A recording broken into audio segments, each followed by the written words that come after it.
nông con thì anh ơi tao hiện ở lòng kiệng cổ ta họ thì người chăng ba đi chăng mùi thì bờ prư có cái khai cái chọ tiệm ba tiếng cò cái lạc trộn chăng bài mùi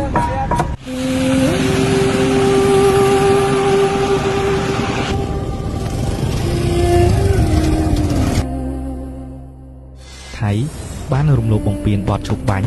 đòi bao cả bánh bờ hà mà lừa bờ chi chôn si vớ nâng con cầm làng Campuchia sẽ cam một hiệp liên piên đòiประดับอาวุธยางcầm rào đòi bảo thể hiện thay mà lừa Campuchia ban bồng co ao bờ chi chôn slot trắngត្រូវបានរត់ចេញពីលំនៅឋានហើយជីវិតរបស់ពួកគេទាំងអស់គ្នាត្រូវបានប្រែប្រួលទាំងស្រុងចាប់ពីថ្ងៃដែលពួកគេត្រូវបង្ខំចិត្តរត់គេចពីសង្គ្រាមឈ្លានពានរបស់ថៃដើម្បីស្វែងរកកន្លែងដែលមានសុវត្ថិភាព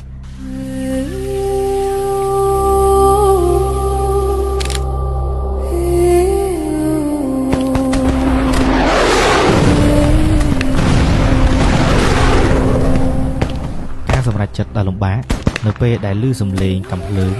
សំឡេងយន្តហោះទម្លាក់គ្រាប់បែក F-16 និងសំឡេងគ្រាប់ផ្លោងបានបន្លឺឡើងជំរឿសមានតែមួយគត់គឺការរត់គេចប្រជាជនម្នាក់មិនមានពេលគ្រប់គ្រាន់ដើម្បីរៀបចំសម្ភារៈឡើយអ្វីដែលសំខាន់បំផុតគឺការសង្គ្រោះអាយុជីវិតនិងក្រុមគ្រួសារជាទីស្រឡាញ់របស់ខ្លួនចំណែកឯផ្ទះសម្បែងដំណាំស្រែចម្ការត្រូវបានទុកចោលទាំងអស់ការធ្វើដំណើរឆ្លងកាត់ព្រៃជ្រៅនិងផ្លូវលំបាកគឺជាការសាកល្បងដ៏ធំធេងក្នុងជីវិតរបស់ពួកគាត់ក្មេងៗតូចត្រូវបានធ្វើដំណើរទាំងយប់ទាំងថ្ងៃដោយពុំបានសម្រាកត្រឹមត្រូវហើយប្រឈមនឹងភាពស្រេកឃ្លានជំងឺរាតត្បាតការរំលោភបំពានគ្រប់រូបភាព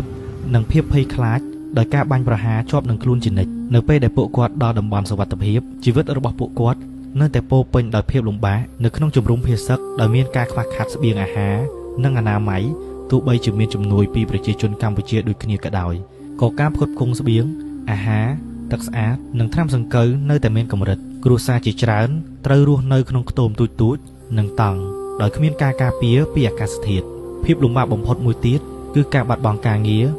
និងលទ្ធភាពរកប្រាក់ចំណូលពួកគាត់មិនអាចធ្វើអ្វីបានក្រៅពីអង្គុយរងចាំជំនួយដែលធ្វើឲ្យប៉ះពាល់យ៉ាងខ្លាំងដល់សុខភាពផ្លូវចិត្តនិងសេចក្តីថ្លៃថ្នូររបស់ពួកគាត់ចំណែកឯក្មេងៗដែលត្រូវទទួលបានការសិក្សារៀនសូត្រត្រូវបានផ្អាកដោយសារតែបញ្ហាសង្គ្រាមឈ្លានពានរបស់ថៃទោះបីជាជួបប្រទះនឹងបញ្ហាលំបាកយ៉ាងណាក៏ដោយ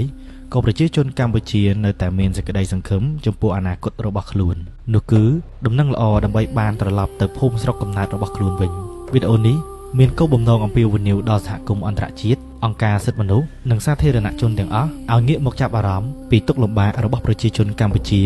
ដែលកំពុងតែរត់គេចពីសង្គ្រាមឈ្លានពានរបស់ថៃកម្ពុជាត្រូវការសន្តិភាពគឺជាផ្លូវតែមួយគត់ដើម្បីបញ្ចប់ភាពឈឺចាប់ទាំងអស់នេះ